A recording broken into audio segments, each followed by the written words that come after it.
everybody? Okay, so this is going to be actually a very important lesson, and it's, to be honest, one of my favorite lessons in the whole semester. We're going to talk a little bit about cognitive fallacies. It's a topic for which I'm very passionate, but it's not an easy topic because you need to understand a couple concepts before you do that. So hopefully you already saw my video on the Duplex Mind. The idea in the Duplex Mind is that our mind works on two levels, on two different systems, and it has different names, and the name itself, Duplex Mind, it has different names as well, but the idea is the same. You work on two levels. It's not the left and right side of the brain. No. That idea has been discredited in the field since the 80s. It's your center brain and your front brain. Here in the center, you typically where you have your amygdala and you have that automatic process. And in the front, where you have your deliberate system, and it's ruled through your frontal area of the brain. The difference among those two, automatic is quick, simple, fast, boom, boom, boom. Emotional, intuitive. The deliberate is analytical, is thoughtful, is reasoned, it's much more conscious. So, which of those two do we use most often? Most often, we use the automatic mind. Mostly because it's easy to use, and our brain every day has, you can say, like a tank for how much can it stand, like a stamina. So as the days goes by, you cannot consciously remain focused for all day. There's a level for how much of that stamina can be used. So eventually it gives away, and your automatic doesn't really take any effort. So we prefer to be on an automatic mind. The thing, and I warned about that in the other video, the thing is that we get so comfortable on the automatic mind because it doesn't take any effort that we end up becoming what is called cognitivizers, in other words, lazy thinkers. We get so comfortable in that automatic mindset that we prefer to avoid the conscious effort when it's needed. The thing is, you're saving all this mental energy for the time when it's needed, so you can focus when you need to focus, but it can be hard when we live in such an automatic, comfortable state of mind. How is this related to schemas and heuristics? So, schemas refers to a concept that we have in our mind where everything that we do, we group it, and it allows us to save information. I gave the example of a share. So in essence, you see a share and you don't really spend any effort thinking about it because it's, who cares, it's just a share. You've seen a bunch of shares in your life before. As long as you've seen one, you've seen all of them. That's a schema. That's an expectation that you have in mind, which the voice, like it prevents you from staying too long thinking about something that doesn't make sense. Think of going to the classroom. When you go to the classroom, you right away go in, take a seat, don't even think about any of it. Because you're aware of what is the script, you're aware of what is the schema, what is the expectation. You go in as a student, you find an open seat, and you take a seat. That's it. The schemas live on the automatic mindset. Schemas is a way for us to organize information, and it makes it better. So we don't have to spend any mental effort on things that are not necessary. I also use the example of when you're driving. How often are you driving? And when you're driving, you turn on the car. If you're going to the same route where you usually go, you drive maybe for 30 minutes, and you don't know that you were driving all this time until you park and turn off the car, and you were like, man, I was driving for 30 minutes and I didn't even notice it because my mind was already in the automatic mindset. That's part of the schema. However, here's what can get a little bit more complicated. When you encounter something that is unexpected, something that you didn't really perceive, something that you didn't saw coming, that schema momentarily is disrupted. A heuristic kicks in when you encounter something then unexpected. So a heuristic, in essence, is not a conscious thought. It's a quick reaction or a quick thought for something that is unexpected. I put up the example here. If you go out to jog, to do some exercise to the park, you're jogging, Maybe you're used to seeing dogs on a leash with their owners jogging as well. That fits within your schema. However, if one day you're jogging and you see a big bulldog, which looks intimidating, without a leash, staring at you, that's breaking off the schema. Where's the owner of this pet? At that point, if you encounter that unexpected situation, you need to make a quick decision about what to do, or your mind makes a quick thought about what you should do. That's a heuristic. If you're an animal lover, this is not a problem. This is part of your schema. You love animals, and seeing an animal without a leash is nothing dangerous. But if you're not aware of how animals may behave, or if you're not an animal lover, or you had a bad experience with an animal before, or so on, this is breaking up the schema and it's part of a heuristic. So, heuristic as a mental shortcut goes within the automatic mind. A heuristic is not a conscious thought. A heuristic is a quick, reflexive, intuitive decision, thought, emotion. Many people assume that heuristics are part of a conscious effort, but no. Heuristics are still part of an automatic mind.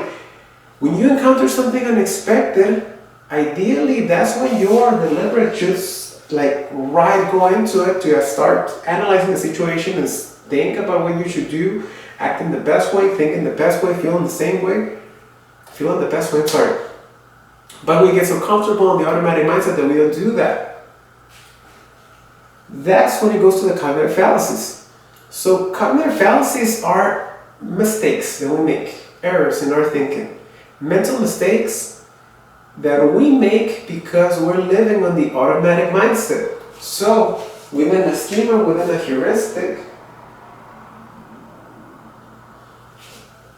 you have the cognitive fallacies. A bunch of little mistakes that we can make that are actually and somewhat painfully common. There's a long list of cognitive fallacies. So briefly I go into some of the most common ones in the lecture, but there's like a lot of them. And some of those cognitive fallacies are so prevalent in other specific areas of study that we don't even mention them. When we talk about cognitive fallacies, we mention them within those lectures.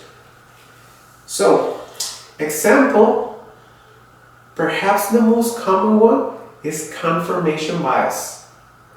Confirmation bias implies that your mind is already set. When your mind is set on an idea, naturally, in an automatic mind, you tend to only look for information that supports that idea, and you ignore any other information.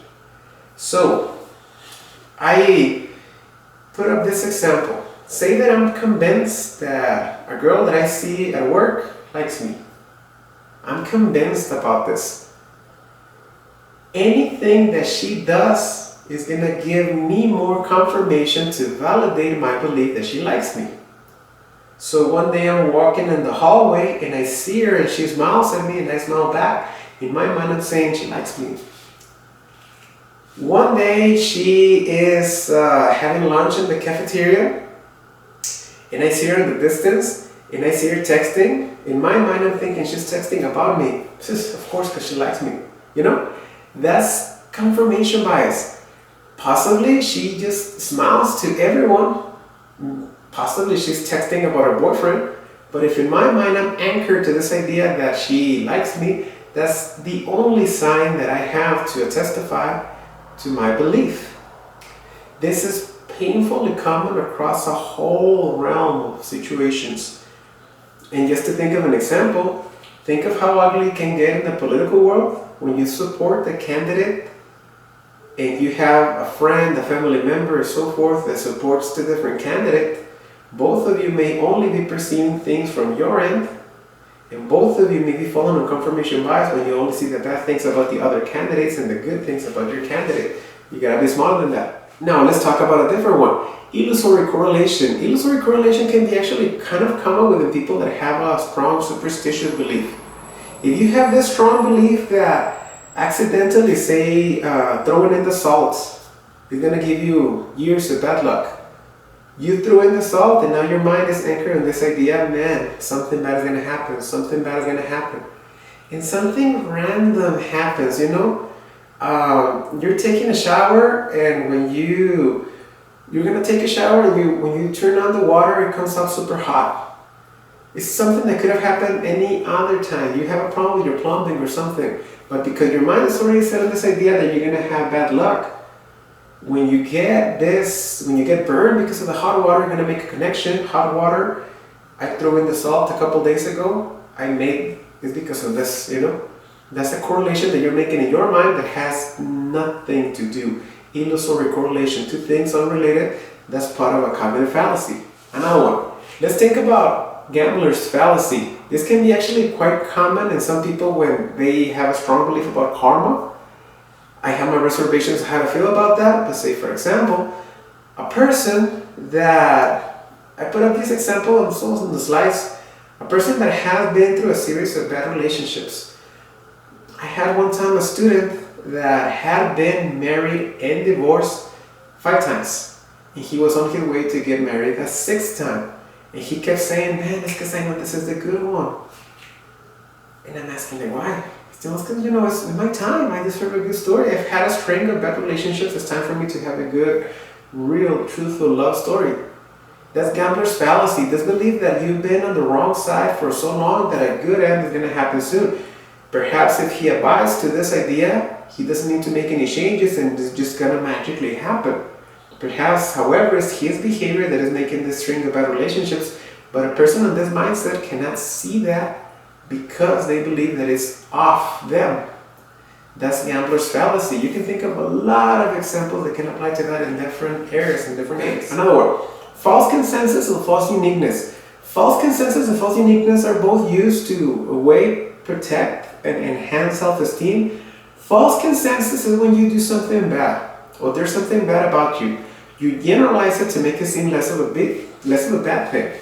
So, you know, I perhaps was fired from my job. It hits my self-esteem, but to make myself feel better, I'm going to try to make a consensus to, in my mind, believe, well, everybody has been fired at least once in their life. Isn't that so bad? There's a bad thing about me, but to make me feel better, generalize it, at least in my mind, to make me feel less bad. On the other hand, false uniqueness is when you try to enhance your self-esteem by proclaiming that something is more unique and thus is more special. So if I say something like, you know what, in the mornings I wake up at 6 in the morning and I go for a jog. How cool, fascinating, and fit I am. Of course, there's nobody else like me, nobody's as disciplined or is as fit or as determined as I am. That's false uniqueness. Perhaps there can be a bunch of people that wake up at 6 in the morning to run and take a jog, but if in your mind you want to make yourself feel more special, you're going to engage in this fallacy to make yourself feel like you're the only one. Another one, counterfactual thinking. Counterfactual thinking is a big error, a logical error. This is actually quite prevalent, especially when something bad happens. So there was a couple of years ago when my mom had an accident, and while she's in the hospital, I'm just thinking the whole time, if I just could have been there 5 minutes before, if I just could have prevented this from happening, and my mind is going crazy. Is that big what if, which is not possible. We cannot travel back in time. So what's the point of us doing that? But that's counterfactual thinking. Now there can be downward when you imagine things worse than that. In my mind, I could have been thinking, if I just, thankfully, it was just this and it wasn't that, because perhaps my mom would have been, and I think all the worst things. But if on the other hand, upward counterfactual is thinking things that could have been better. And now I'm thinking, man, if I just could have, been there 5 minutes before, I might have prevented this from happening and she would be okay. And I'm thinking all these possibilities that are not going to happen, they're not real. So, last one. The fundamental attribution error. That one is very, very interesting and fascinating to me. According to the fundamental attribution error, we love to talk about people. We love to, I don't know if you want to say that we like to gossip. I don't know if that would be, but think about it. There's no other topic that can evoke so much interest and so much conversation as people. People talking about people. So often, we don't just ignore what happens, we tend to peek in, we tend to have an interest, we tend to hear. It's natural for us as humans to do that. The fundamental attribution error implies, however, that when you see the behavior of someone else, you tend to attribute the behavior to them, internal causes, and you ignore anything that is external. Quick example for this. What do I mean by this? Say that you're driving. It can happen to everyone. You're driving and you switch lanes, and even though you looked on the mirrors, you didn't see a car coming, so you switch lanes and you were like this close to crash with someone. And there's like beep, beep, beep, somebody barely, they curse you, whatever. And in your mind you're thinking, man, it was an accident, I didn't saw you, I'm sorry, it can happen to anyone. In your mind, you're excusing the misbehavior and you blame it on external sources. I just didn't see it coming, you were coming too fast, whatever. You're driving and 2 blocks ahead, now somebody cuts you off in traffic.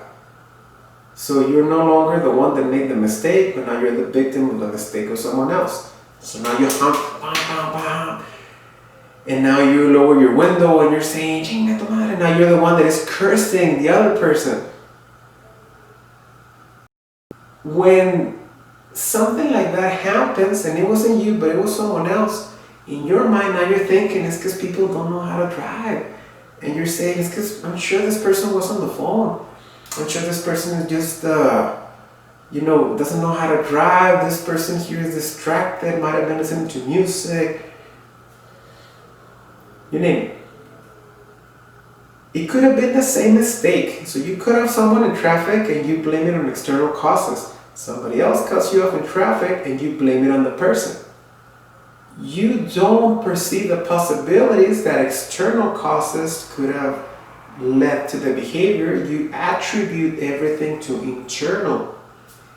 That's the fundamental attribution error. Quick last example, in 2016, the political world got ugly in the United States, and there was a big distinction among 2 groups. So, if you supported him, the people on the other side were saying, it's because if you support this guy, then you're racist like him, you are misogynist like his, you're ignorant like his. You're attributing all the causes of the other people to that decision. You're attributing all the personality characteristics to that decision in the person, when it could have been that the other person voted for that person because, they were going to lower the taxes. On the other hand, if you were supporting her, you support the traitor, you want more of the same thing, you want more of the political pigs that have been roaming through Washington, and you're a political pig as well. You attribute all the causes again to internal factors, when it could have been the case that she's voting, that you're voting for her just because you want you want right of abortion. I don't know. That's the fundamental attribution error. And I put up one last example of how this can happen even in relationships. So, in a relationship, we tend to make attributions, and that can be a sign of how healthy or how unhealthy the relationship could be. In a healthy relationship, we make attributions for bad things to external causes, for good things to internal causes. So say one day, your romantic partner comes at work on a random day and brings you lunch. If you're in love and the relationship is good, your partner does something good for you and you attribute it to internal causes. So you see your partner coming in with lunch, you're saying you're such a wonderful person, lovable. Everything is internal. You're wonderful. You're the most beautiful person in the world. Everything is internal. And when your partner does something bad, external. So your partner forgot to wash the dishes even though it was the duty of that person. So you, when the morning wake up and you see the dirty dishes, and now you're saying, my love is so tired. My love has had such a long day. I've been working so hard. I'll understand. I'm just gonna wash and throw. That's external for bad things, internal for good things. That's when relationships are good. But when relationships are bad, notice about this, when relationships are bad, now your partner forgot to wash the dishes, and now you blame it on internal, and you say, man, it's because, You're such a pig. You never cared about me. You never hear me. You never listen to me. You always do things to piss me off. You attribute everything internally. But if your partner now does something good, so on a random day, the relationship is really bad at the moment, and on a random day, your partner comes in with a sandwich. You're going to blame it on external. You're going to be like, you did something. This is not you. You're not wonderful. So something might have led you to do this. Can you see the cognitive fallacy behind that? Fundamental attribution error? Quite an interesting topic of study. Looking forward to hearing your comments and your reflections. Good work.